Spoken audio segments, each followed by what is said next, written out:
These are interesting times we live in today.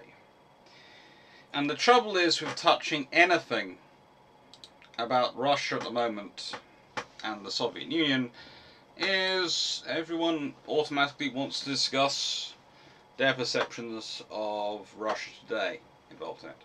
And I can understand that. But believe it or not, that's nothing new. I'd also say there is often a very interesting scenario when we're talking about this particular class, the Sverdlov class. And I have to remind myself not to drift into a Russian accent every now and again, because, and this will sound strange, but when I was first studying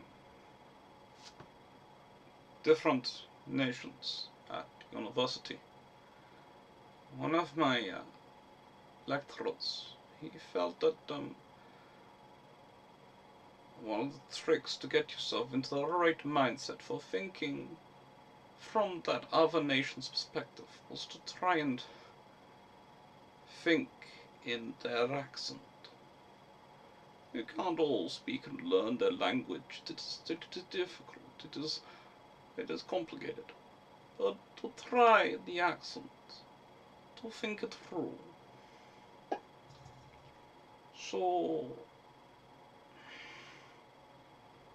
this is a problem for me. But I will try, because it is a serious matter. And as much as I enjoy, when I'm lecturing, using random voices and things to try and illustrate stuff and try and give the audience some extra perspective, I know that sometimes when things are serious, the easiest and best way to make that visible and acknowledgeable is to just do it straight-faced. So that is what I'll be trying to do. The Sverdlov class are special. They are also written about in a way which gets quite interesting sometimes. The point I often experience is the fact that the first time I actually published a piece, was talking about them publicly, was years ago. This class, Sverdlov class cruisers, originally published on British naval history, then transferred over when that became global maritime history, still up there. So you can find the global maritime history, you can find these articles. This is a screen grab from a couple of days ago.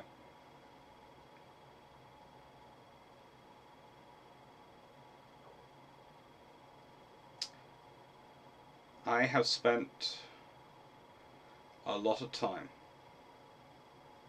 looking at Russian cruiser policy after World War II. I spent a lot of time trying to think it through and examine it. And I have seen some awful takes. I have seen some absurd takes. But more often than not, and there are comments on this and comments on other articles I've written, I see takes which fit with our perception of what we believe the Russians should be doing. Because, you know, well, the Russians can't be doing this or that. They don't have aircraft carriers. They don't have this. So, of course, they've got to be, these assets have got to be defensive. Of course, they've got to be focusing on submarines. Of course, the submarine's the answer to the problem.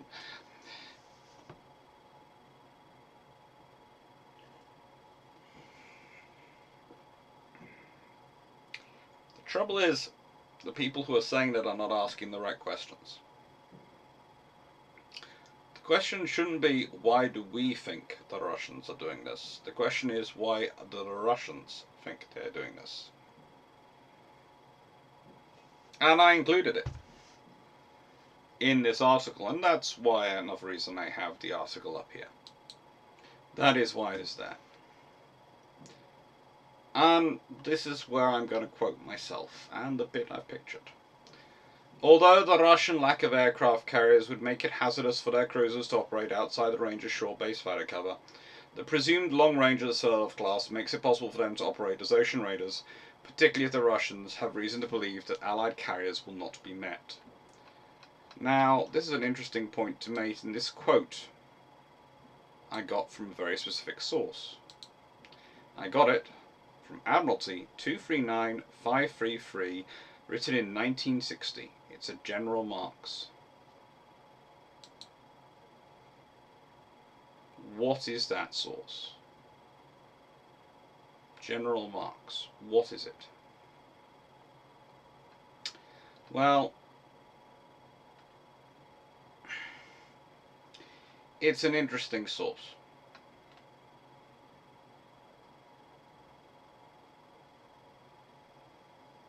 It's the Supplementary Naval Intelligence Papers in relation to Soviet and European satellite navies, Soviet cruisers. So the Royal Navy believed that they would operate aggressively in 1960, reading the Soviet Navy as they were at the time. I elaborate on this by pointing out, in my own introduction, surface raiders were a potentially deadly threat to a global trading nation such as Britain. While submarines were a problem, they were a containable problem, especially before the point of nuclear power. Looking back, you see nuclear power, you go, oh, that you've got to go to sea for range. Well, no, nuclear power, before nuclear powered submarines are not going to give you global reach. They're not. You can't get anywhere that fast in them, and you certainly can't get anywhere that far away from them. Yes, you can deal with the go for the North Atlantic and various other things, and that's going to be critical for those operations. But if you want to really cause trouble, you need to go further afield, and I'll explain why. However, as has been demonstrated by the German cruiser, the Admiral Graf Spee over at Plate Flame, and others, surface raiders were more unrestricted. Were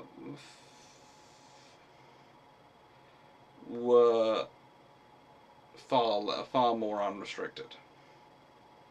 Hence, killing them became such a priority. Therefore, when the Soviets were seen to be constructing a similar capability, a reaction was only a matter of time. And I have to admit, my paper is the Royal Navy's response.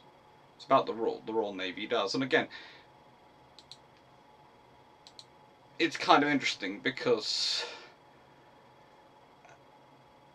when I read some of the comments and I read some of the discussions it generated in various other places,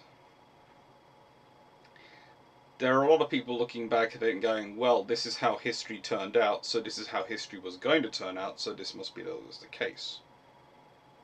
There wasn't a presumption at the time.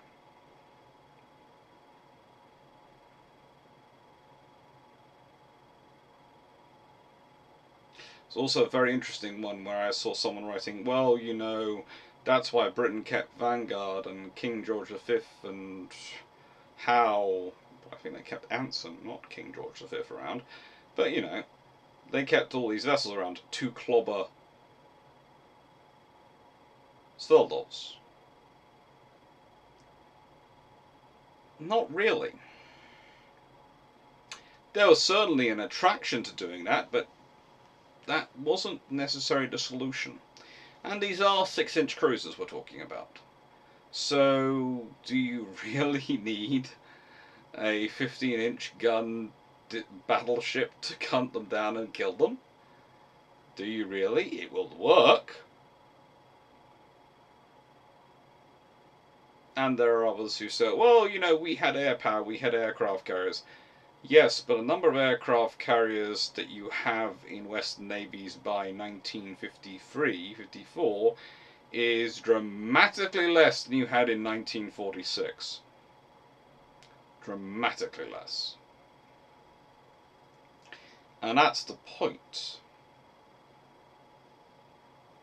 Also, you're going to still have a lot of commitments for those carriers. And there is a very good example of that. Which navy has the most aircraft carriers in the world in 1939? It's the Royal Navy. And which navy is most overworked in 1939, 40, and 41? It's the Royal Navy. Which navy has the most advanced multi-carrier operation tactics, drill, and exercises of any nation in the world in 1939? It's Britain. Which nation is not famous at all for multi-carrier operations in World War II, despite the fact it did do them by the end, and was doing a fair number of them by 1943 even? The Royal Navy. Why? Because for most of the war, when it's doing most of its duty, most of its big, high-profile operations, it's having to be everywhere, and because it's everywhere, it can't be strong anywhere. It's the same issue as led to the Battle of Coronel, as led to all sorts of problems.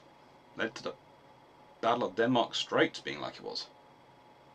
If you've got to be strong everywhere, you're going to be strong nowhere.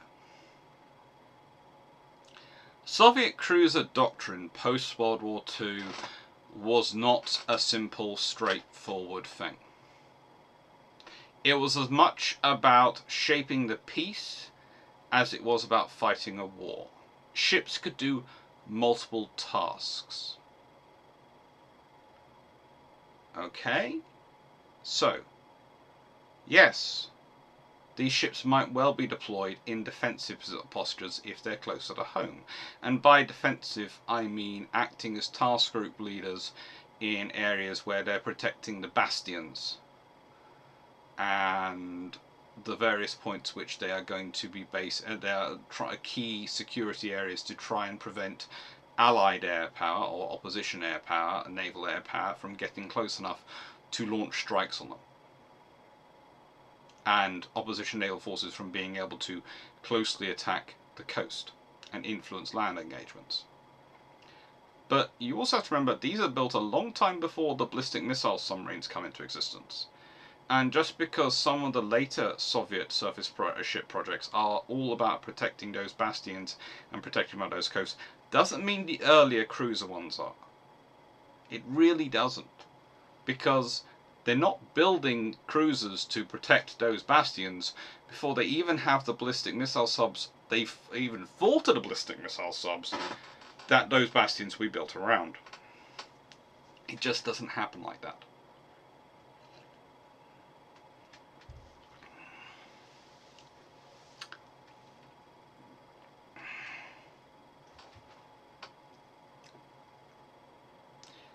However, these ships were often also used for going around the world. They were the Soviet presence around the world. That's what they were using their cruisers for. And they were built, especially the Sverdlov class, were conceived as part of a multi-layered naval diplomacy capability. A naval diplomacy capability. That's usually the fun point. When I try to explain to people that sometimes there are some nations which build ships more about, with more of an eye towards fighting and waging deterrence, conflict management, all the pre-war capabilities, as much as the war-fighting capabilities. These ships were about that. These ships were new big cruisers going around the world. They would go into ports which you wouldn't dare send a carrier into. When America and Britain do not have many new vessels coming online, look at these. The Soviet Union is pumping them out. What's that message sending to the world? What capability is that showing the world?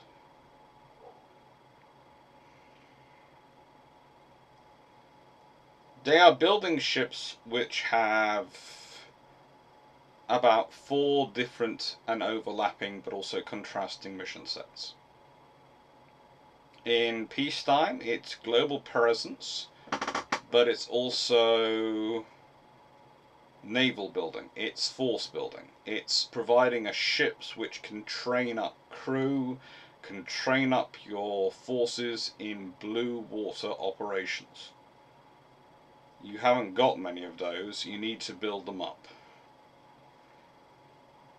In wartime, well, We are talking about a navy which spent an awful long time translating and disseminating all the German reports and all the Allied reports they could get on the effect of surface raiders. And what they came to was a very different thing than what we might presume.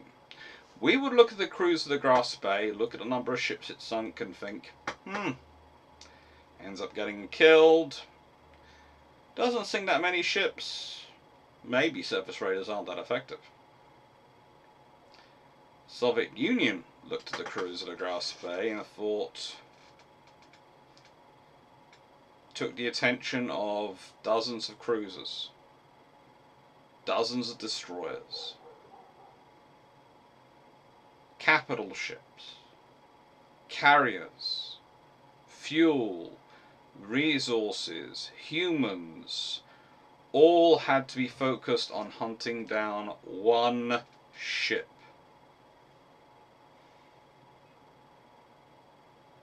Think about it from another perspective.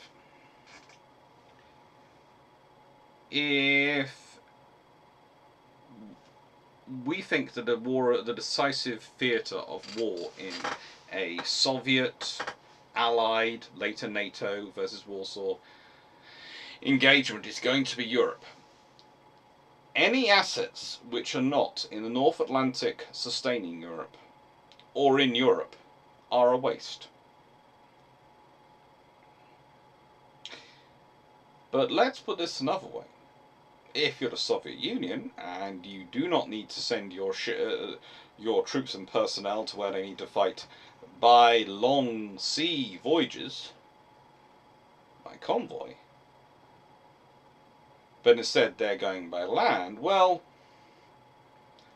suddenly your navy becomes an extra. In that battle, in the fighting in the European theatre, what is your navy's main purpose? A little bit of logistical resupply, support from the sea, and trying to prevent Allied navies from interfering. But really, its purpose is secondary. You fought most of World War II without the Navy being able to do a lot, if anything.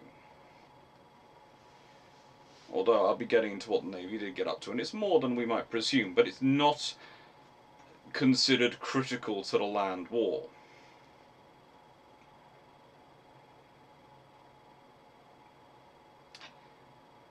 However, the Navy's job to interfere with US and Canadian and potentially Australian and other nations' reinforcements is made considerably easier should their own naval forces be distracted elsewhere.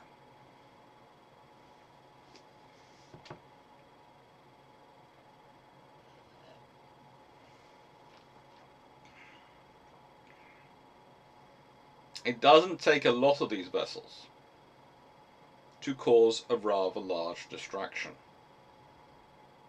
If you could have one in the Indian Ocean, one in the South Atlantic, and one in the South Pacific, that would be causing enough of a problem that, well, the Allies would have to send resources to hunt them down.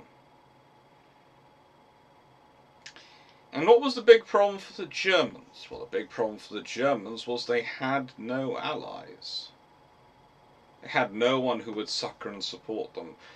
And what did the Soviet Union spend a lot of time and effort of these ships going around doing? Supporting, creating, and of course the KGB were masters at this, making sure that there were regimes around the world which would be favourable to the Soviet Union, which would support them. Places where they could stash some supplies, stash some spares, and maybe get support and aid. Because after all, aren't we all part of the global brotherhood?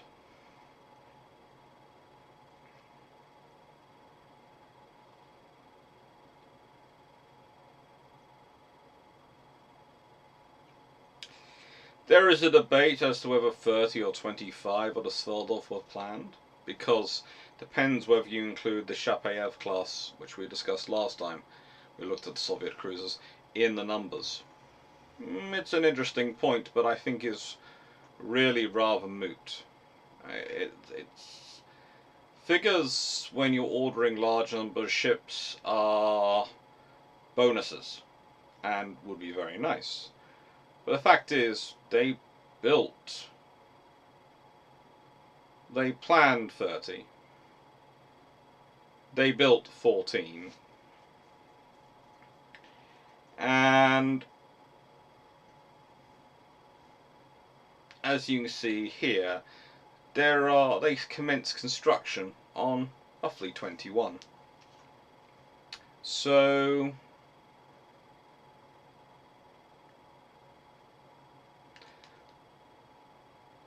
the reality is we know of 21 ships, which would give us 26 including the Chapayev class. But there's also the quite real scenario that as much as they hoped and planned to build more, the world changed.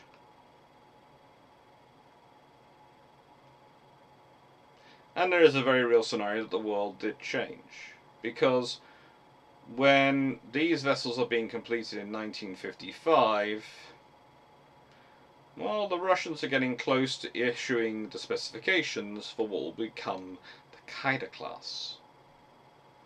The first ships built as missile cruisers from the get-go. So, to that extent, these are the last gun cruisers, and that's another thing you have to think about. How the Soviet Union conceives of their missile cruisers and how they use them is different to how they conceive of their gun cruisers and plan on using them.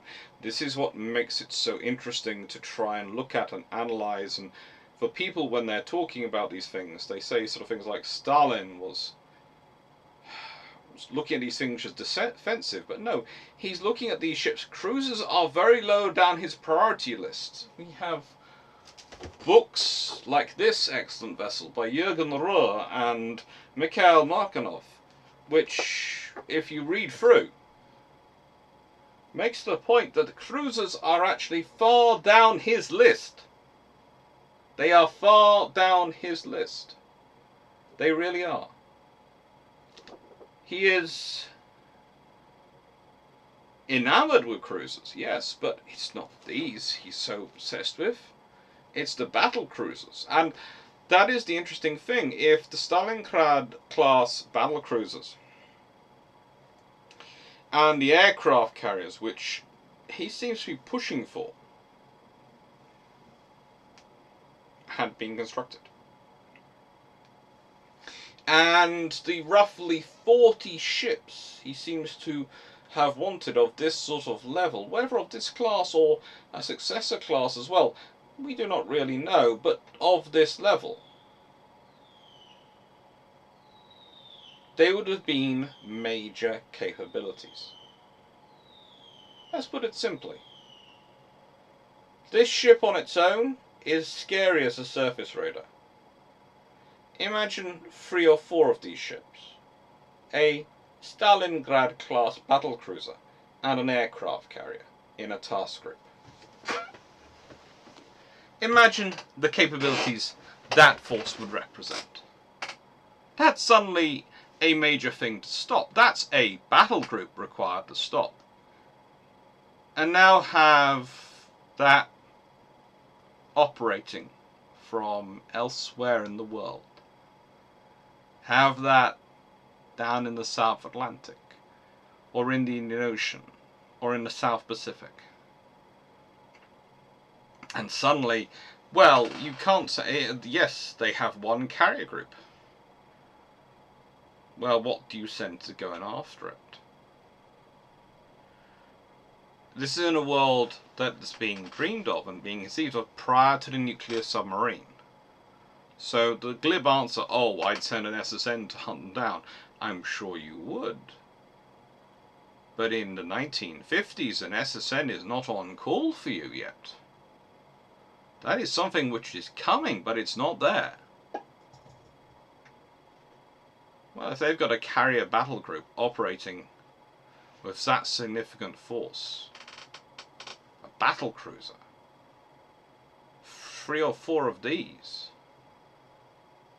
and a carrier operating together in a task group, you're going to have to send your own equivalent to hunt you. And every task group you send, well, you're probably going to have to send more than one to make sure you have the advantage and necessary superiority of force to win the aforementioned fight. So for every one of these groups which was out there, that could be 2 or more of the available groups of NATO nowhere nearby.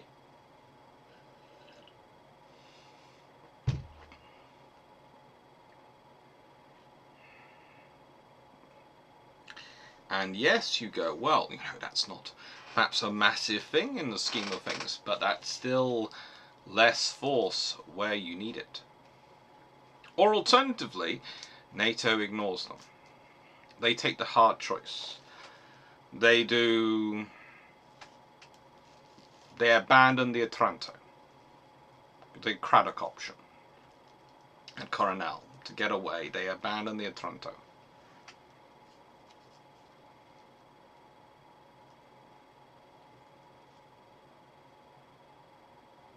That sounds lovely and abstract. It sounds perfectly logical. That's still several hundred people you're condemning to die. And in this case, you are probably going to have to turn around and tell people, no, your ships can't sail, which means goods and supplies aren't moving around the South Atlantic, or moving around the Indian Ocean, or maybe the South Pacific, which could cause you all sorts of problems. Or if they are moving, you need to convoy them. And if you need to convoy them, that's going to require forces, because you're going to need forces which can match in versus Ds. Can you really have a couple of sloops, a couple of frigates, or destroyer escorts supporting a group as it's moving around if they're going to come across these en masse? Under that circumstance, can you even have them in the scenario where these are what are built and it's just going to be one of these on their own wandering around? Can you really? Okay, you turn around, we go around just the option of, well, let's use air. Let's use aircraft to hunt down these ships. Agreed, that's a very sensible idea. 2 small problems.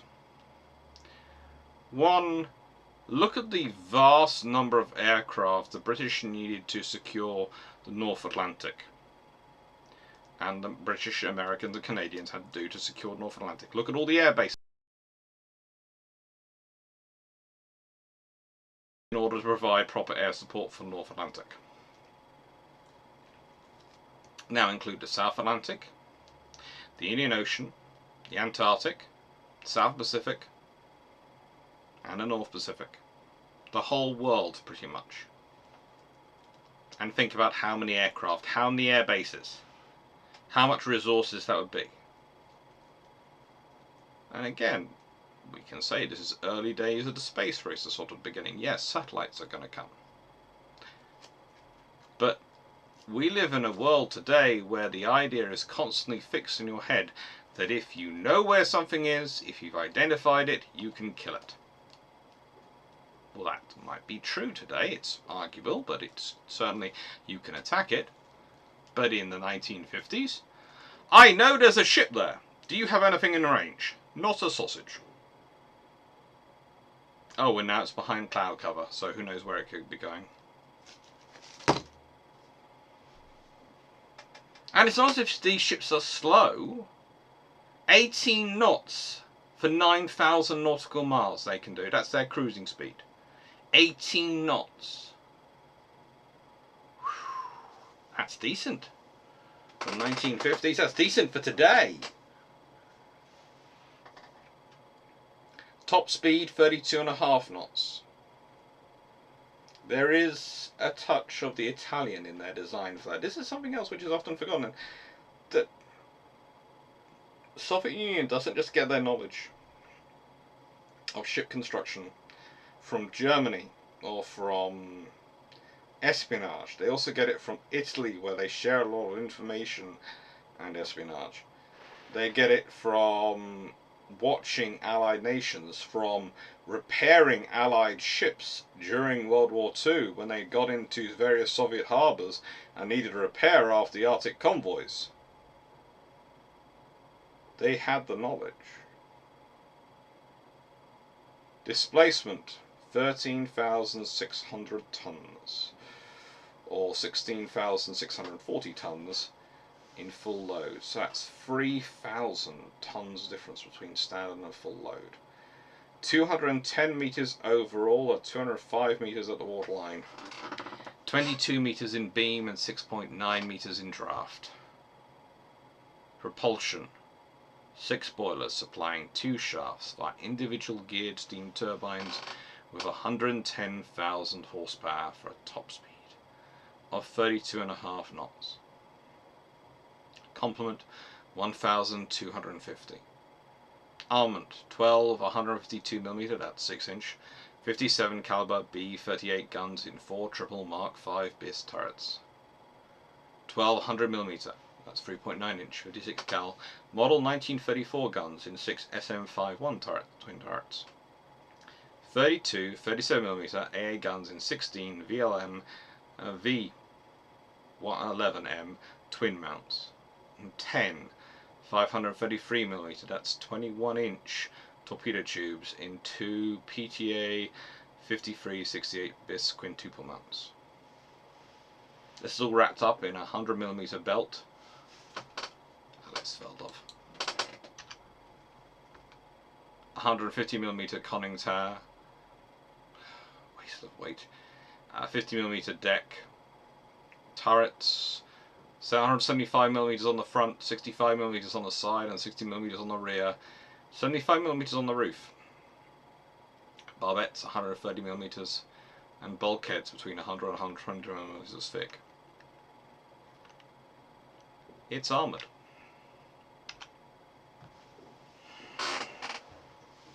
Now I can do the traditional discussion of these ships. I can talk about each ship individually, as I normally do, but that is not the point with this class. From the moment they are conceived as symbols of national power. They are statements.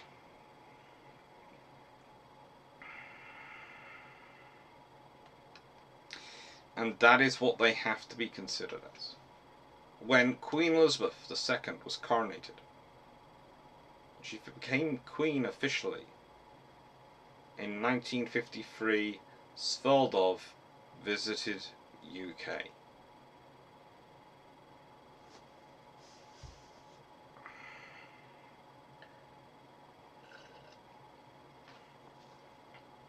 She'd visited Britain again in 1955. And she'd visit Rotterdam, Netherlands, in 1956.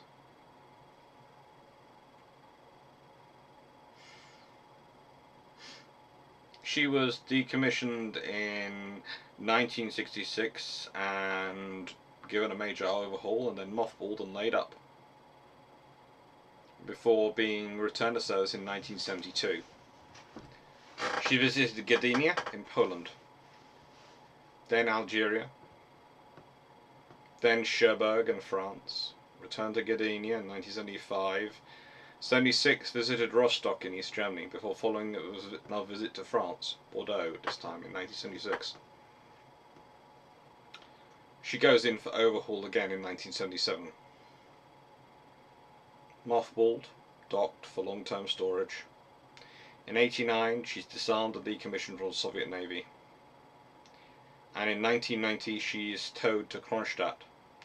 In early 91 she's sold to an Indian company for scrap, and in 1993 she's towed to India and scrapped.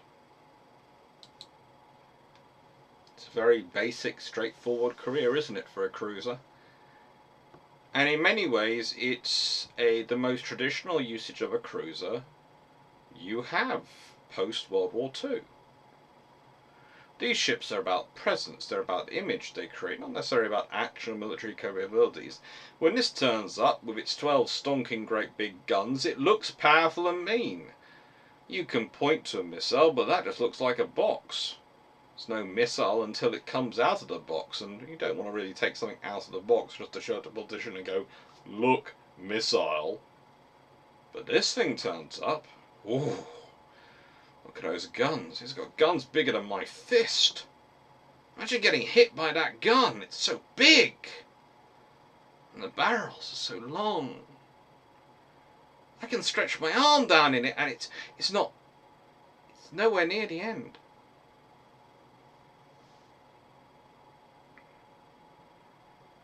These ships are powerful statements of capability and intent. You know what's really surprising though?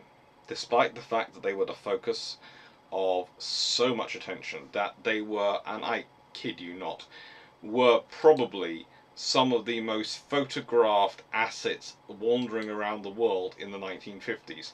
Finding decent photos of all of them for HD that do not make HD go ah, is blooming difficult. And trust me, I've been looking.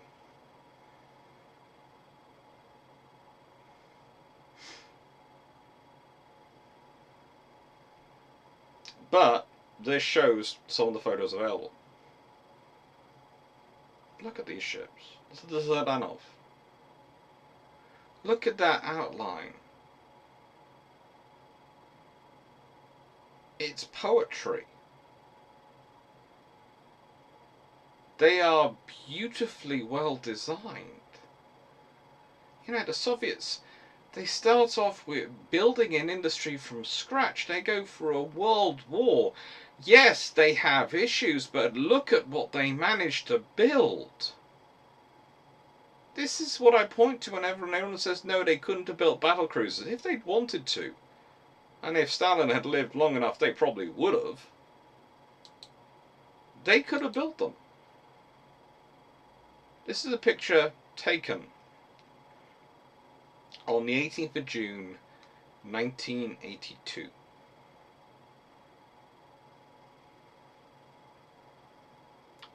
By the US Navy. While it was underway. We discuss about the viability of a gun cruiser in the Falklands War. Well, it may have been useful, it may not have been. But the fact is, the only ones who really had enough around to really do it with a sufficient force at that time was the Soviet Union. Because they built them, and they maintained them, and they decided they were going to be useful.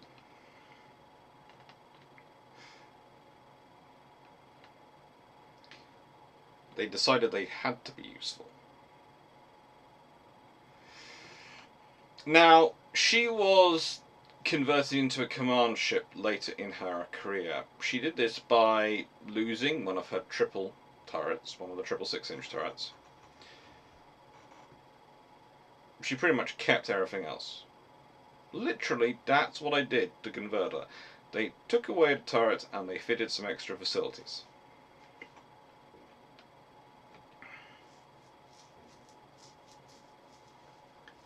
Now, the vessel was commissioned on the 31st of December 1952.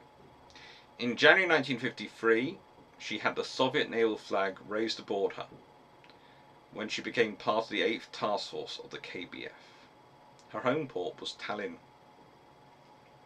In 1954,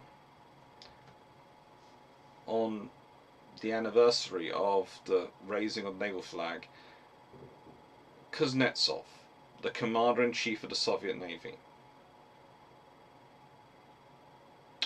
was present aboard the cruiser. In December 1955, she joined the Baltic Fleet. In 1988, She was part of critical exercises in the Black Sea Fleet, Autumn '88, and was commanded by first rank A. Rozensky, Captain A. Rozensky. In '89, her name, Sverdlov, was removed, and the vessel was listed as KRU 101 and no name remained. In December 1989, by order of the CNC of the Soviet Navy, the vessel was registered as the command cruiser Sverdlov.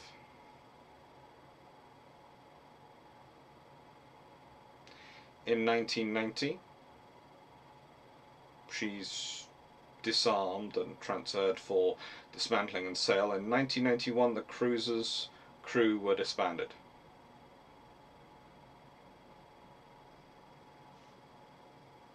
But she'd been useful. She'd spent most of her career wandering around the world, nearby and far, doing diplomacy. Again, whenever we talk about naval diplomacy, people often think about something going long range, about it going to the other side of the world. Well, when you're in the Soviet Union, visiting Turkey in the Black Sea is naval diplomacy. Wandering around the Baltic, going to say hi to the Swedes, to the Norwegians, the Finns, the Danish, the Germans, the Polish, the Baltic states, that is all naval diplomacy. Might not seem particularly long-ranged, but it's still naval diplomacy.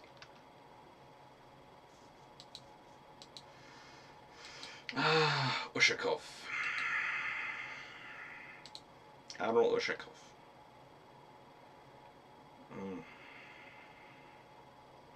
Commissioned in August 1952.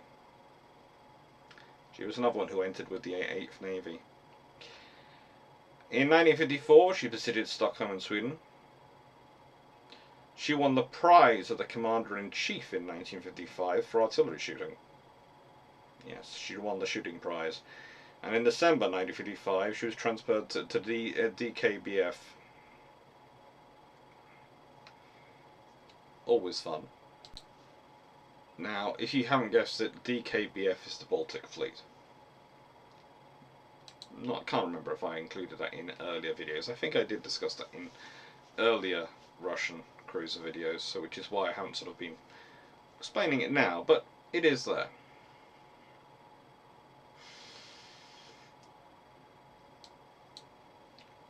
This vessel then ended up going to the KSF, who are the Black Sea Fleet. Sorry. Again, they use all these lovely names for them, and there's also the fact that they have something which is called the Baltic and the Black Sea, just designed to confuse poor dyslexics. In '57, she was fitted with facilities for helicopter landing and taking off, and it was tested on her. In '73, she visited Messina, Italy. She'd done a fair number of other visits in between. Remember, I'm listing some of the visits they do, not all of them. These are the big ones of which you can, if you want to, go and find some pictures of them. She then visited Varna in Bulgaria. In '83, she was placed in reserve for a second time, mothballed in Sevastopol. In 1982, she's sold for scrap. She's been theoretically decommissioned since 1987, but it's not 1992 till she's actually sold for scrap. Alexander Surov. Oh, I love this ship. It's got a very simple career. In October 1955, she visits Portsmouth. She's then transferred back to the DKBF, i.e. the Baltic Fleet, having been part of 8th Fleet, which handled a lot of the visits. In 1981, she visited Aden. In '86, she's decommissioned. Now, during her visit to Aden, she actually fired her guns. It's always worthwhile to do so. But When I say she fired her guns, she was doing some practicing with them, is the story I was told. And I do please note I am saying told, because I haven't found any sources to back this up, but I was told this by someone who was in Aden in 1981. She was practicing her guns, and she did a full ripple barrage. Turned broadside to target and started with the foremost gun on the forward turret and went bang, bang, bang, bang, bang, bang, bang all the way along. It was apparently an incredibly impressive sight for all who were watching, and made the point. The point being, respect us, and we'll respect you.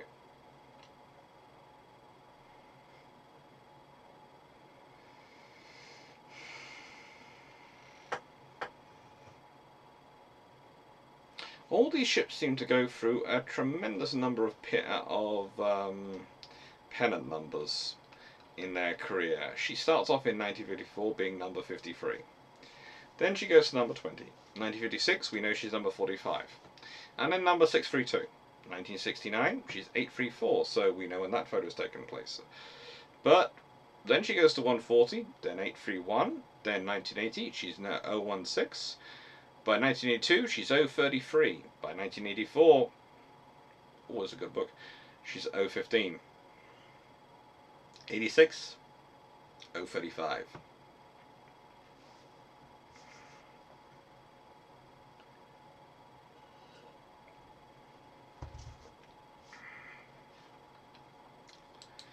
There are a fair number, though, of photos of her around, and there are some very interesting Russian language sites which I have to admit Google Translate does do an acceptable job with her. An acceptable job. She spent a lot of time in going between the Northern Fleet and the Far East and doing trips between those areas. She also, in her career, and this is worthwhile thinking, she visited Great Britain on a couple of occasions. She visited Bombay, she visited Berber in Somalia, she visited Cam Ranh in Vietnam, she visited Mauritius, that's Port Louis, Mambanto, Mozambique, Colombo and Sri Lanka, Aden, of course. She went around the world a couple of times.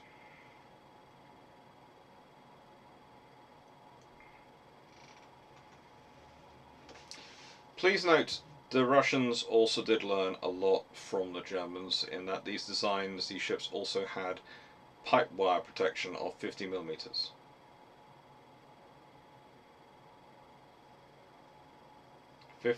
thick armour around them to try and protect pipes. The steering and tiller compartments had 100mm walls and 50mm protection on top as well. And she's actually interesting because she's listed both Sverdlov and Polarsky with a top speed of actually being 33.1 knots.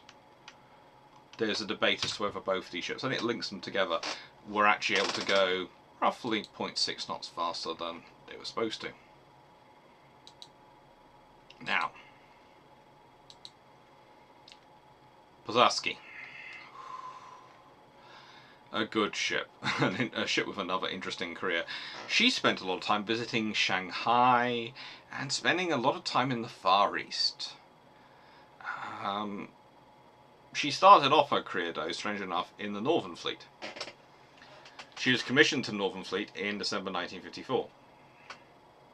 Then transferred to the 4th Navy, then transferred back to the Northern Fleet. And on the 7th of September, after crossing by the Northern Sea route, from Sverdlov to the Far East, she's transferred to the Pacific Fleet. Now, please note, I'm calling all these ships she. I should point out, I'm doing that because I'm British, I had a father who was no architect. For me to call a ship anything other than she, as a carrier of life, I would have to go through a tremendous amount of changing. But, under Russian terminology, ships are called he.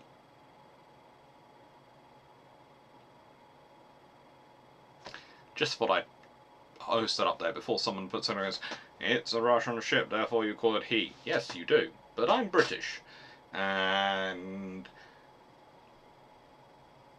if I call the ship he rather than she,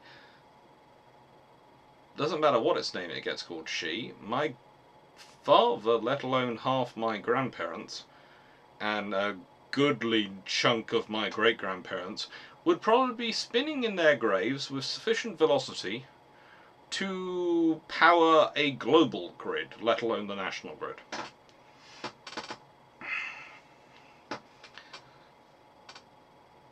These are people who have been incredibly tolerant and not worry about at all what a human would want to be called. That's fine. It's what you want to be called is what you want to be called. That wouldn't bat an eyelid. Try suggesting a ship should be called anything other than she, then you will get some verbiage sent your way. This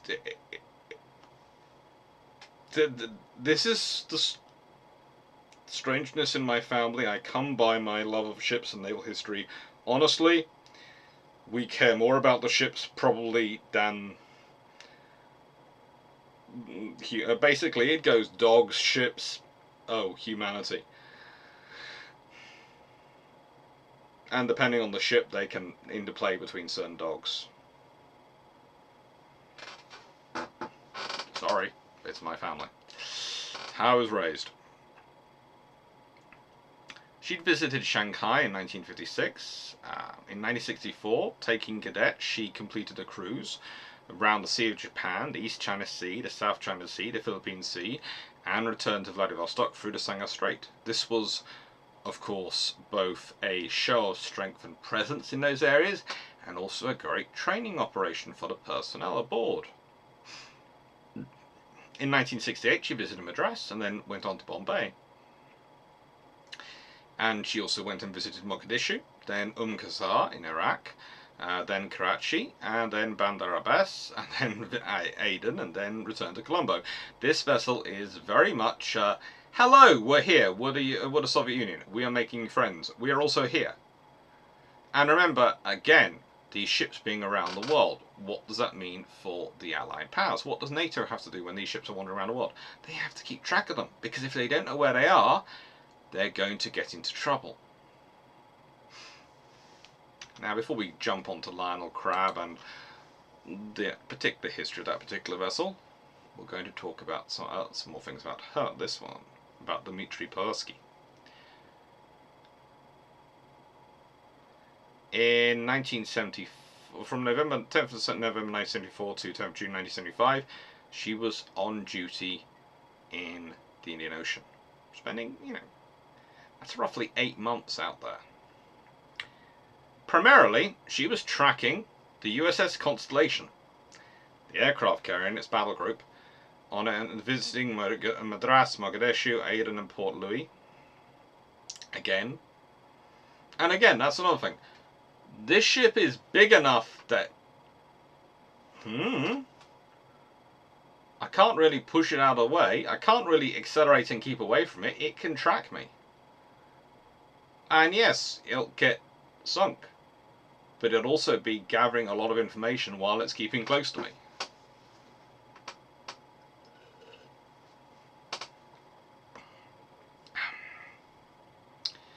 Arriving in Port Louis in February 15th, they stayed there till March the 1st, 1975, providing assistance to the population which has suffered due to consequences of Gervais, the tropical hurricane which had gone through there. Again, presence, building a mission.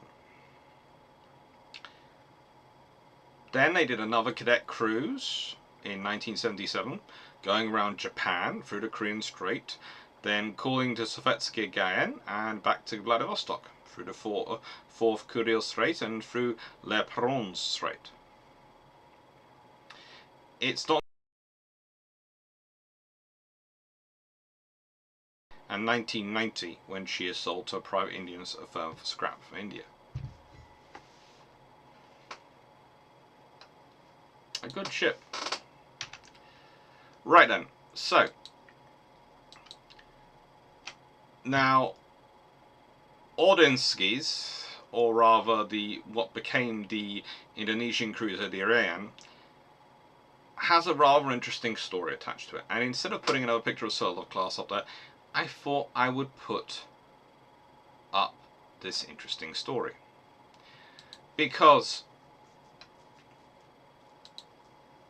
in 1956, this gentleman, a former World War II, a decorated former World War II Royal Navy diver, is potentially recruited by MI6.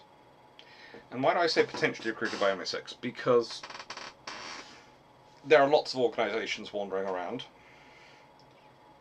and I'm always worried about organisations claiming to be things they aren't.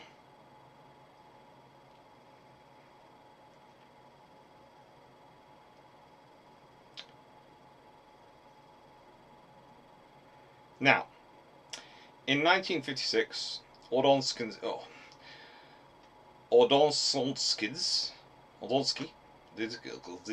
Kodzitsky, I hate pronouncing that one's name, brought Nikita Khrushchev and Nikolai Bulgarin on a diplomatic mission to Britain. The Royal Navy possibly are involved in this, but possibly it's naval intelligence, possibly it's MI6, wanted to examine this vessel's propeller. It was supposed to be a new design, and of course, if you examine propeller and have detailed information, you can then build a better model of the ship and its performance, and that makes it easier to track it. He dived into Portsmouth Harbour in 19th April 1956, and his controller never saw him again. Now, years later, a Russian who'd been aboard the vessel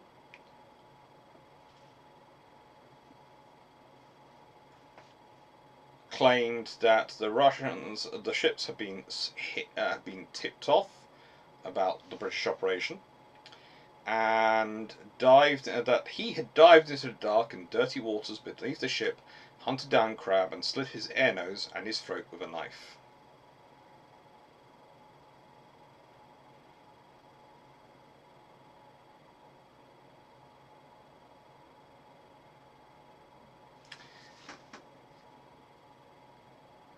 The trouble is,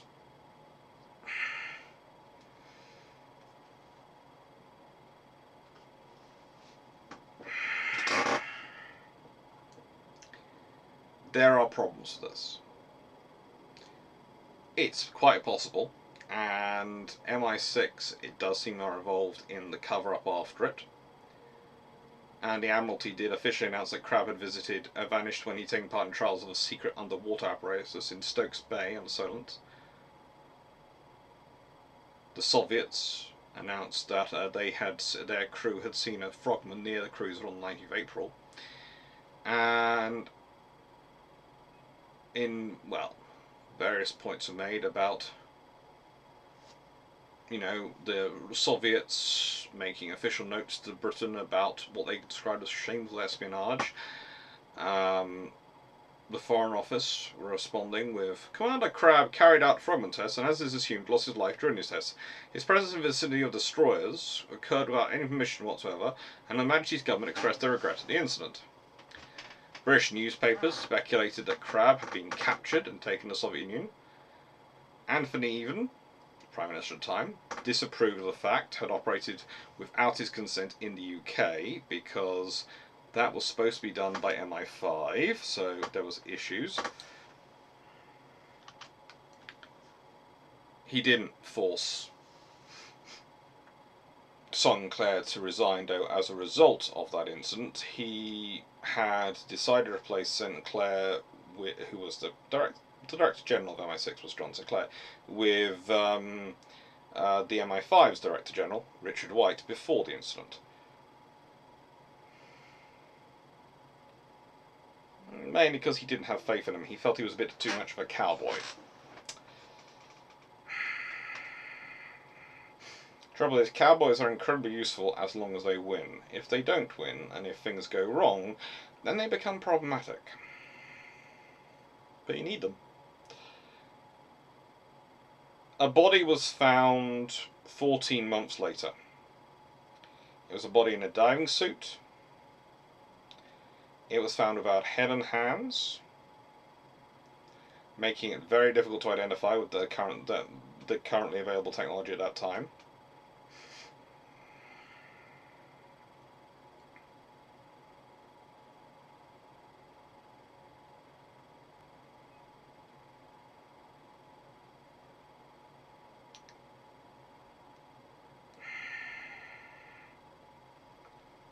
It's just a nasty story.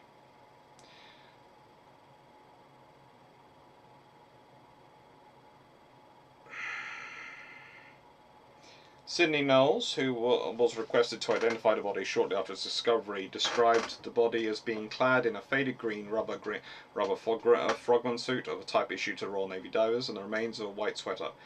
The suit had been cut open from the neck to the groin and along both legs, revealing, well, let's say, intimate hair, which was very dark. YouTube, I know you're watching. Examining the body closely, Knowles looked for a Y-shaped scar which had been left behind the left knee and a prominent scar on left thigh, which were identifiers on Crabbe from his previous service experience. He failed to find these scars on the body and stated therefore that it was not Crabbe. And then it's examined again by a pathologist, Dr. D.P. King, who stated again that careful examination of the body had failed to reveal any scars or marks of identification, which is kind of unusual.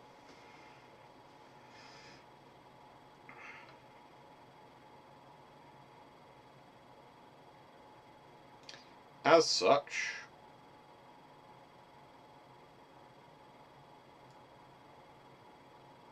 things get even more interesting when this information is all given on the 11th of June 1957, and when the inquest is resumed on the 26th of June, the pathologist, Dr. King, changes his evidence. He returned to mortuary, re-examined the body on the 14th of June. Remember, this is a body which had been discovered on the 9th of June, so now 5 days after it's been discovered, and found that he reported that he found a scar in the shape of a inverted Y on the left side of the left knee and a scar on the left thigh about the size of a sixpenny coin. King stated the scar had been photographed while he was present. This suggests it was him. And thanks to 2006, the National Archives released their papers relating to the fatal mission. Sidney Knowles stated in a television interview in 9th June 2007 that Crabbe did not dive alone on his last phase mission. He told me to give him a buddy diver. Furthermore, papers released under the Freedom of Information Act indicate there were more than one diver. Again, this would fit with being sensible. You wouldn't send just one diver.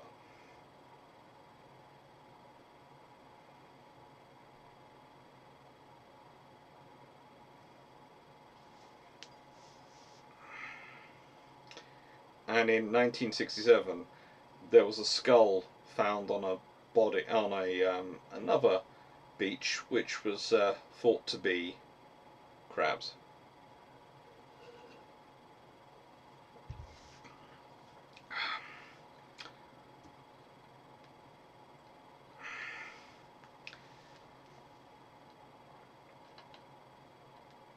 What I would say is, if you want to do more about Crabbe and learn more about Crabbe, There's a great film called The Silent Enemy, which is basically all about his time in Gibraltar.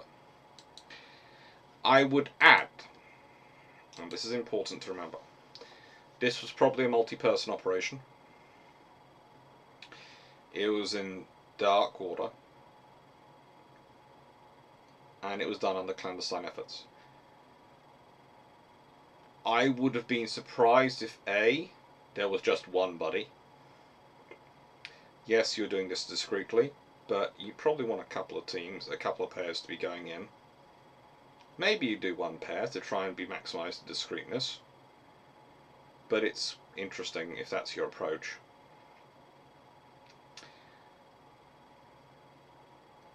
Secondly, it could well have been that it did degenerate into a fight beneath there. That there were various Soviet personnel down there fighting. I'd say I always found it kind of interesting the amount of time which MI5 spent denying they were knowledgeable of the operation at all. Considering it happens in the UK, it was involved a Soviet cruiser, which presumably they're paying quite a lot of attention to, due to the fact it was coming with a rather large team of diplomats and other people, and the Soviet Premier at the time, to discuss things in the UK, and would therefore present a perfect moment for getting intelligence on into the UK and out of the UK.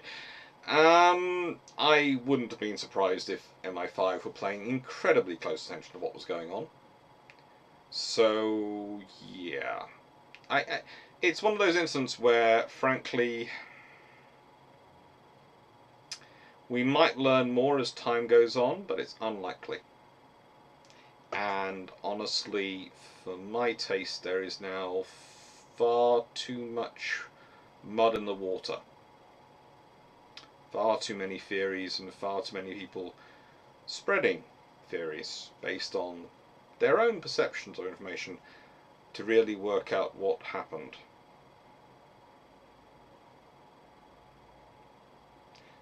But it's the very real cost of doing business. Information has a value. Whether that information is worth dying for, well, that probably depends on how many lives you think that information might save.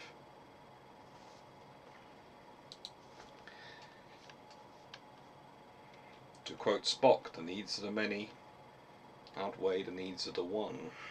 Well, paraphrasing the quote. The Alexander Nevsky. I do love these ships. They have such cool names. And as I said, there's the Surov and there's the Zvesky, which are both named for Alexander. And again, you cannot have a better name for a ship. She loves to be called Alexander. Now this vessel has a career. She is commissioned into the Red Banner Northern Fleet. The RBNF. Or rather, yeah, as we'd call it, Red Banner Northern Fleet.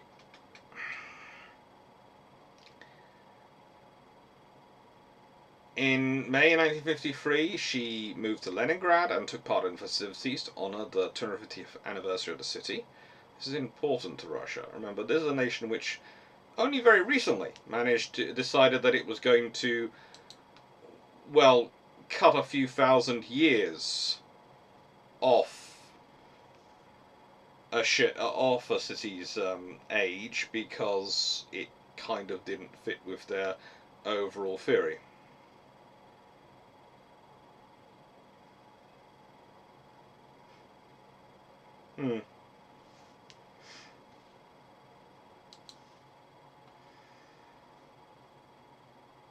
Between 54 and 56, she took part in various exercises and completed cruises of the Arctic Ocean as part of a multi-ship formation at one point. And in March 1956, together with Murmansk and Oktoberskaya Revolutionia, the October Revolution, she became part of the newly formed 2nd Cruiser Division. So, Murmansk is, of course, another of her sisters, and so is Oktoberskaya Revolutionia, the October Revolution. You couldn't have a more important name for a ship. And giving it to a Sverdlov class basically says that these ships are your status vessels. They are your big present ships going around the world. And the fact is her name's changed that. So you start off with that name probably being reserved for something like a Stalingrad class, etc. Could have been using that, going to use that name, maybe one of the aircraft carriers. Depends what Stalin planning. And then the Molotovsk is renamed.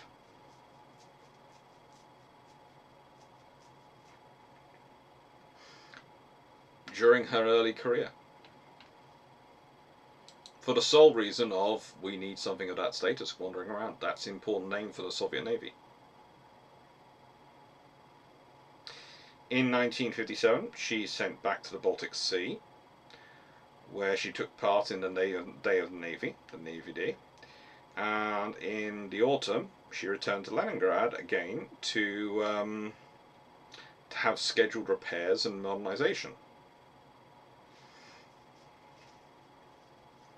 She then took part in the Red Banner's Northern Fleet's naval parade on Nevda during the 40th anniversary of the October Revolution. In '64, decommissioned and put on Kola Bay in Sayeda-Guba. In 1968, she's towed to Murmansk for plant repair, recommissioning, and actually pretty much rebuilding.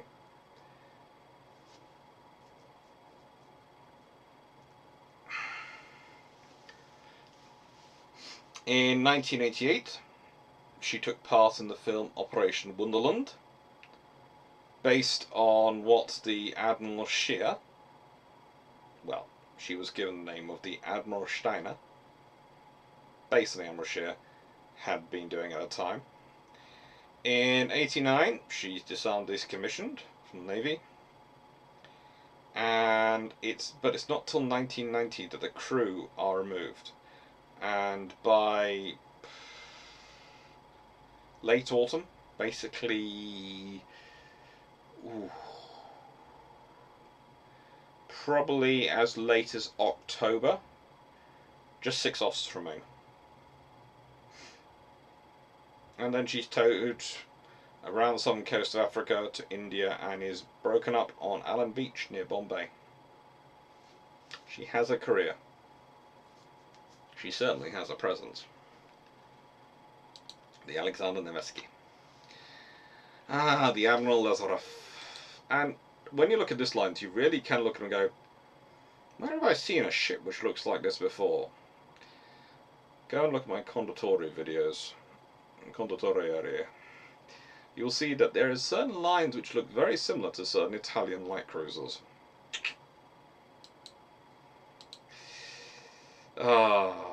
She's a beautiful ship. She spends her life going between the Baltic Fleet, the North Fleet, Pacific Fleets. She does them all.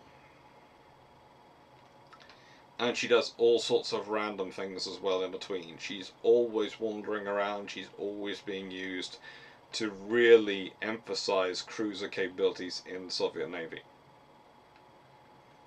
And she's another one who jumps between pennant numbers. She starts off with number 10. She then goes to 25 in 1954, 47 in 56, 832 in 72, 835 in 77, 472, some point in between.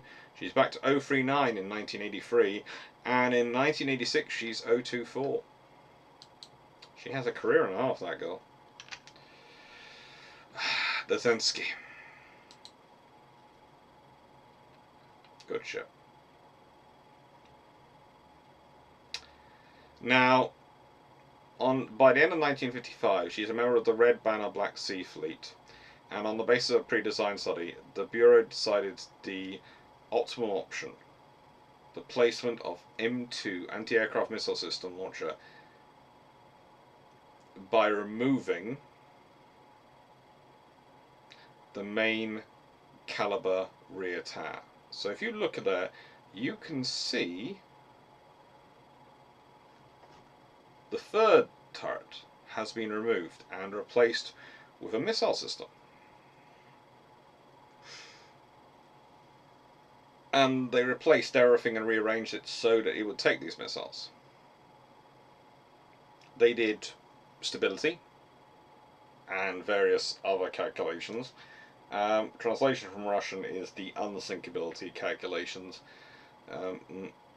They're not. That's not usually the phrase I think that Western naval architects would use to describe that phrase. So I think it's probably a translation over translation on that one. In 1956, it was agreed to by the Commander-in-Chief of the Navy, and between October 57 and December 1958, she's modernised, rebuilt it so much that in Sevastopol, according to Project 70E. This was all under the work of K.I. Troshkov, who was the chief engineer at the time. They removed the third tower, the aft rangefinder post, 8 of the 37mm guns, and the torpedo armament, and most ships lost the torpedo armament as the years went on. They installed the M2 air defense system with a stabilized SM-64 launcher and a seller for 10 V-753 missiles. They added onto this a control system and a Cactus and Razliv radar. To support the missiles, they had to cut through 3 decks, and they had to add in a 3-meter high superstructure to support all the facilities they needed added in for the missiles. In 1961, she's reclassified as a training ship. In 1967, she visits Split, and then she goes on to Port Said. From the 5th to 24th of October, while in the war zone in 1967, of course there is quite a vicious war going on in the Middle East, she carried out a common mission to provide assistance to the Egyptian armed forces. She did okay, but honestly there's not much support they could do to actually change what was going on. Then she went to visit Tartus and then returned to Split. She visited Paris and Istanbul. She's another one who's slowly got rid of in the late 1980s. Early 1990s. She's a good ship. And shows the adaptability of the design. Then we have the preserved member of the class, the only preserved member of the class, the Mikhail Kuznetsov. Oh. Now, this ship is special, and I've often wanted to go and actually have a look around it. And there is a reason I want to go look around these ships, okay? Let's put it this way. These ships are in many ways a fusion of the German Panzerschiff, their Deutschland class, etc., and their knowledge and understanding that went into developing those and their later ships and their studies. The Condottieri and other Italian cruisers of that era, and Soviet thinking. It's a hybrid ship. It's a mishmash of all sorts of ideas and philosophies brought together. It's a really interesting vessel to have a look into and to think about.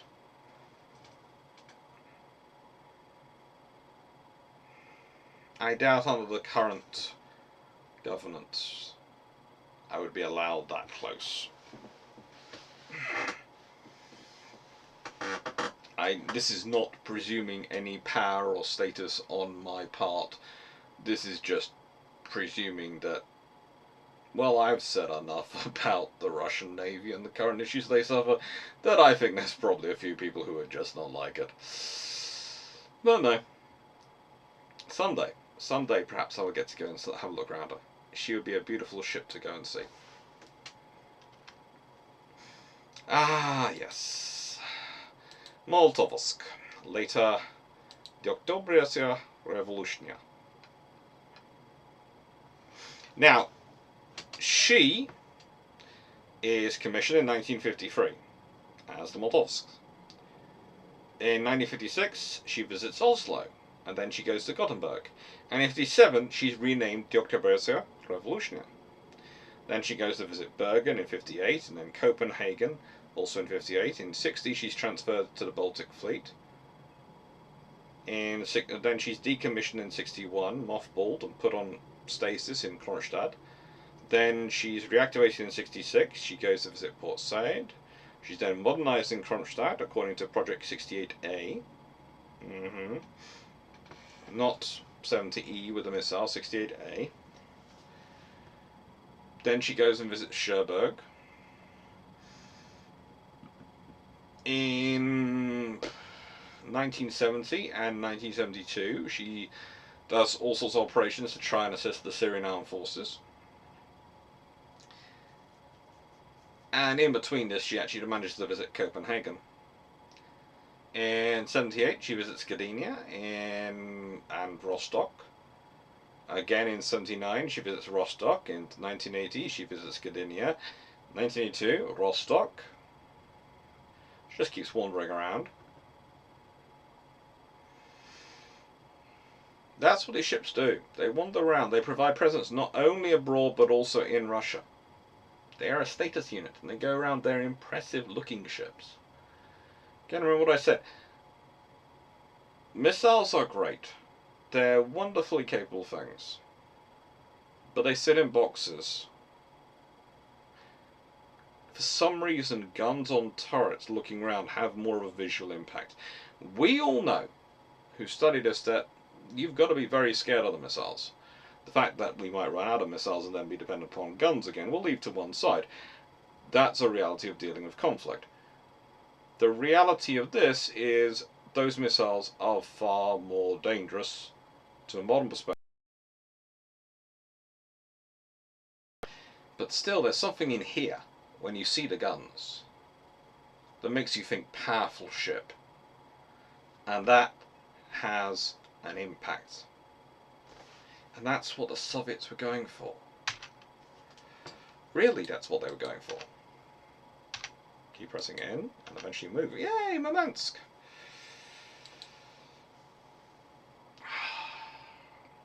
I like her. I find it sad what's happened to her, but we'll leave that. We'll talk about that in a second.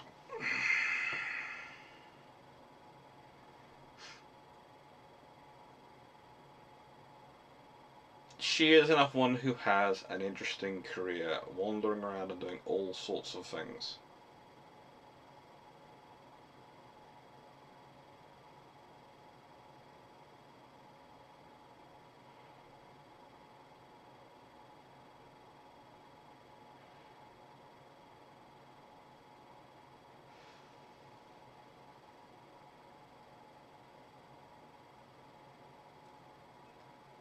But,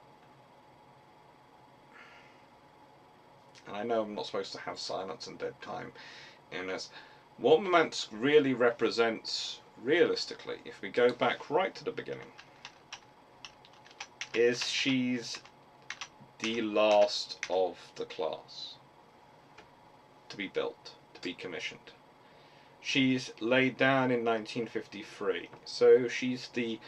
You started building these vessels first in 1948. Vessels have actually been completed. You have completed whole ships before you of the class before you started this one. So she represents the culmination of the thinking and the culmination of the work.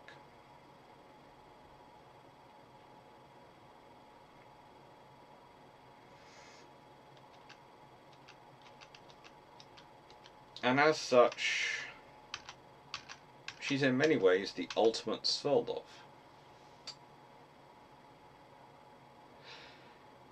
One of the questions I often get asked is about the structure.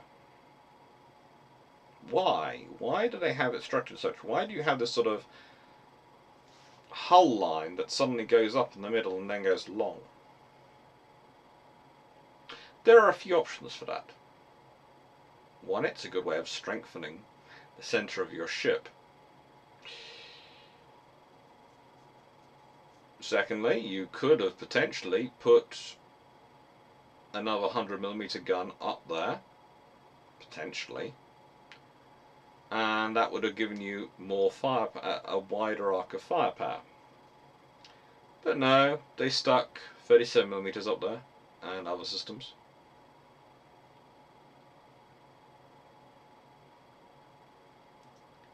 Ultimately, when you look at these ships, as I've said several times before, they just look powerful. They look capable. Now, of course, you can also see what's happened to her at certain points in her career and the adaptations she has gone through just in this image.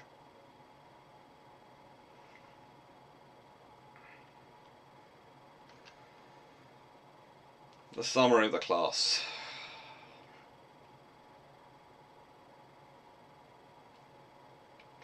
This is a picture of Sverdlov herself, back when she's visiting and sort of wandering around Holland, I think. Look at her. In the 1950s, these were the bogeymen of the Soviet Navy. They were the things which caused the buccaneer to be created, the intruder. They caused navies to think about what they should do with their capital ships, about what they should do with their own cruiser construction.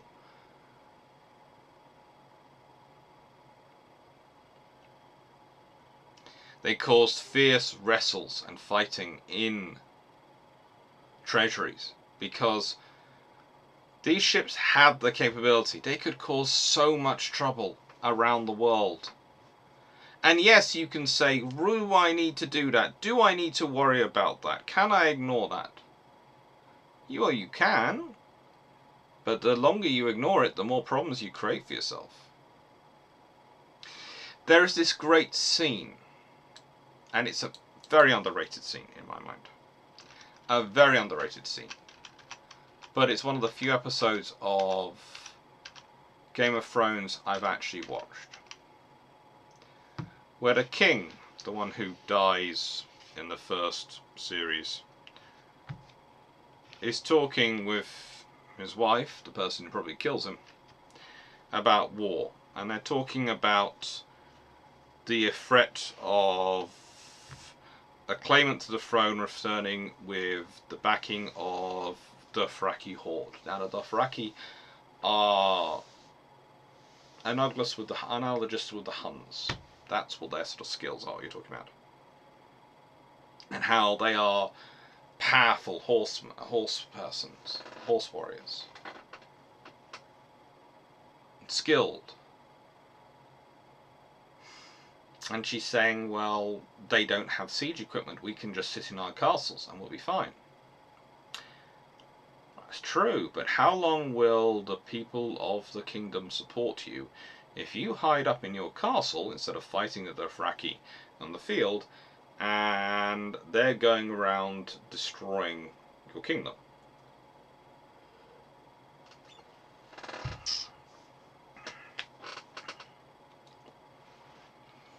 Let's put this another way. How long can your global economy sustain? And remember, it has been a global economy for a very long time, and always is a global economy, really, if trade in the South Atlantic is paused because you've just told everyone essentially, stay in port, don't make the trips. And the Indian Ocean. And the South Pacific. And we'll get to you when we can, but we don't have the vessels free to convoy and escort you. How long before you get into trouble? You can turn around and go, well, we can just reflag the ships. Can you? Can you? There are other cruisers I've discussed in this, and it's been considered one of those, an Apollo class, which was discussed yesterday when this comes out, sat off the coast of North America in World War I, plucking German ships which were using different national flags, have been reflagged, and taking them back to Canada as prizes. It caused an issue, but ultimately it was a grey enough area that there wasn't any real problem. those other nations didn't want to get involved. Again, does anyone else want to get involved in a major war between major powers if they don't have to? So, yeah, this can cause a breakdown. And it would. And you can sit in your castles, you can order your merchant ships to sit in their castles, but sooner or later you're going to have to do something, or you're going to find yourself with not much support outside of your castles.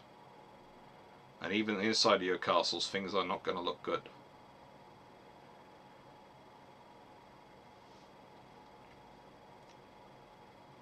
These ships would not be easy to kill.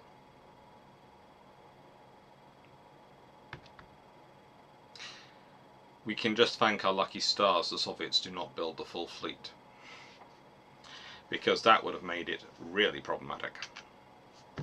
But this is Murmansk as of quite recently. In 1994, as long as lots of her sisters, she was sold to an Indian company for scrapping, but she ran aground off the coast of Norway near the village of Sovia. And you can actually see her quite clearly.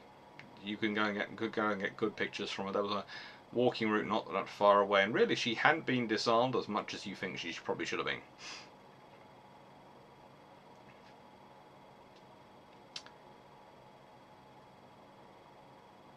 The ship was pretty much in almost perfect condition, but with a massive list when it was caught. And at first they believed the winter storms would destroy the Murmansk above the water. But remember, this photo is taken in 2002, and she ran aground in 1994, so 8 years not had much of an impact. In 2009, funding was allocated to pay for dismantling the vessel.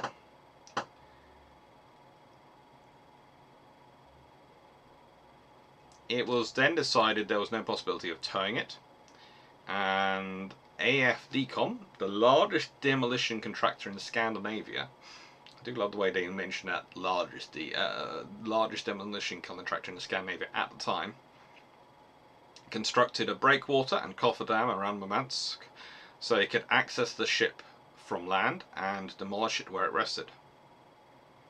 The cofferdam was sealed in April 2012. Which, if we think about that, is now 18 years after she's run aground.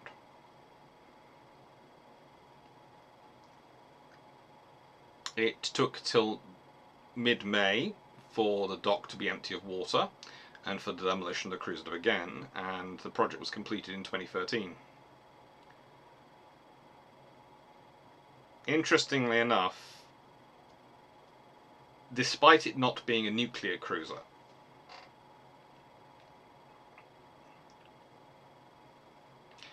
there were various claims and points made about it being a source of radioactivity, and this was linked at some point by some anecdotal evidence to an increased incidence of cancer. But it was later found that the source of radioactivity was actually luminescent paint,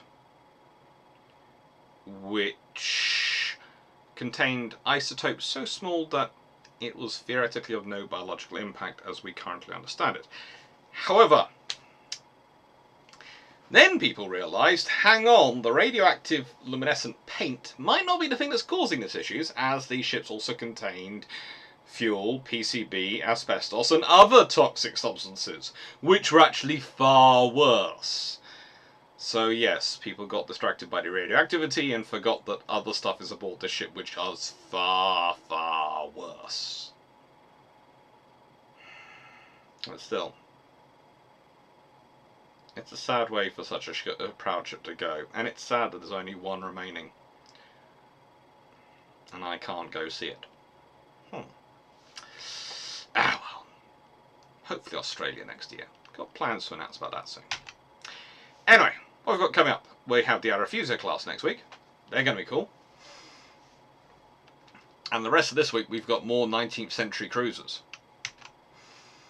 Then next week we also got Patron 67, the RN use of water-based armour, and why it annoyed King so much. Oh, that's going to allow me to talk about Admiral King. I'm going to do a few slides on him. And we've got the continuation of the Soviet series, including a long patrol on Friday the 2nd of the 12th, 2022, which is the Soviet Navy 1918 to 1939. So I'm looking at pre-World War II. 39 to 65 is Friday the 9th. And Friday the 16th is the Soviet Navy 1965 to 91. Or you enjoy those linking ups. And then on Friday the 23rd, so pretty much every Friday through December up until the 23rd is Soviet Navy. Because on the Friday the 23rd, there's the last live before Christmas, which will be the Soviet Navy 1918 to 1991.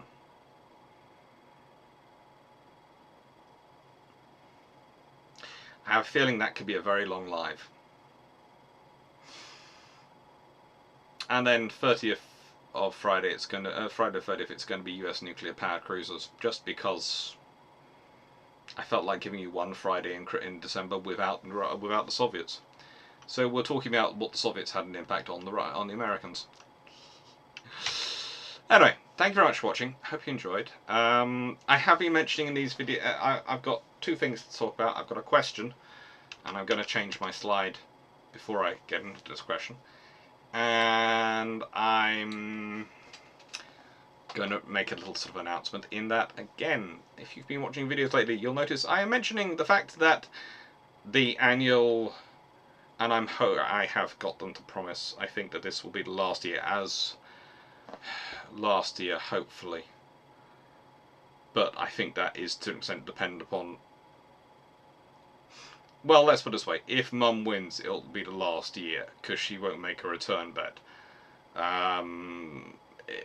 If Mum doesn't win, who knows?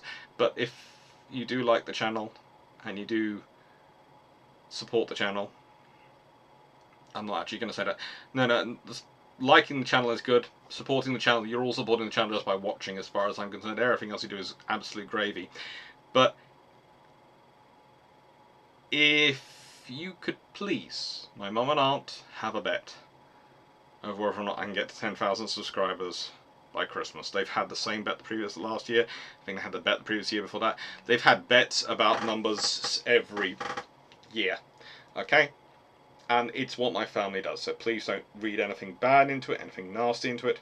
It's just what we do. Please. I want it over. So if you're watching and you just want my mum to win, apparently bath stuff. It's if my aunt wins and I don't get to 10,000 subscribers, my mum's baking some more stuff for her. And there's all sorts of other side bets going on between my uncle and my sister and cousins. It's just absurd. Please put the betting to an end. If you can share, if you can like, if you can subscribe, thank you. Right then. Question, more important, for Soviet cruiser doctrine. And I'm going to put this question out here. I'm going to ask everyone if you know of any Soviet naval doctrines. I know of a couple. And most of them do originate with Gorshkov, but there are a few others. Please put them in the comments below and put down what you understand them to be. I'd love to hear about it, because again, it is part of my preparations for those episodes which are going to be up in December, and when this comes out, I'm actually going to be writing up the final version of those PowerPoints, because that's part of what I'm doing while I'm away, while these videos are coming out. While I'm traveling, doing recording, all sorts of things, I'm going to be recording 60-second videos and writing PowerPoints, and probably writing, well, rewriting something for Glenn Stewart. So that's my three big things, and I've got some more book writing to do, but that's mostly I'm blocking out chapters rather than doing intensive writing on that next week. So yeah, I'd like to hear what you know of Soviet naval doctrines. Thank you very much for watching. Hope you enjoyed, and thank you. Take care.